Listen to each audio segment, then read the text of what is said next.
As the exchange rate adjusts, sometimes it is of the understanding by many that inflation prompts high cost of living in the country. Mr. Rafiq shares findings from IMF.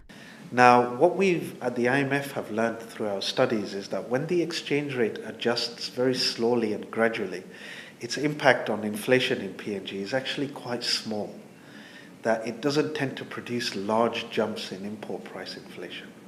And you can actually see that by looking at the official data. If you look at inflation data since the middle of 2023, you'll see that inflation has declined.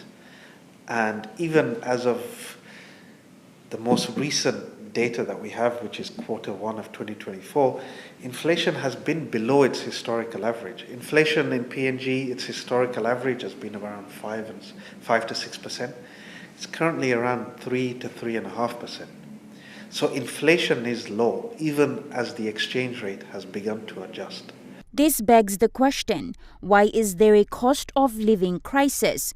To this he adds, there's a cost of living crisis because people's wages are not adjusting quickly enough. So even in an environment of low inflation, people's wages are not growing. And why are people's wages not growing?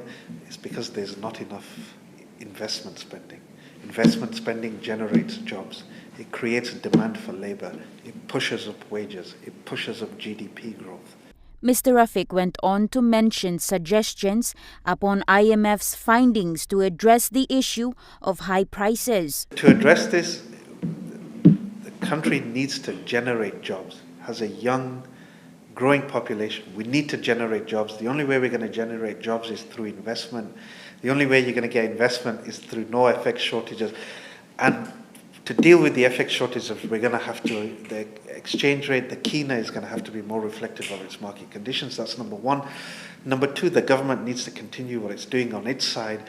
It needs to continue to reduce the fiscal deficit and ensure the sustainability of public finances, which to its credit it is doing. The International Monetary Fund works to achieve sustainable growth and currently has a member of 190 countries.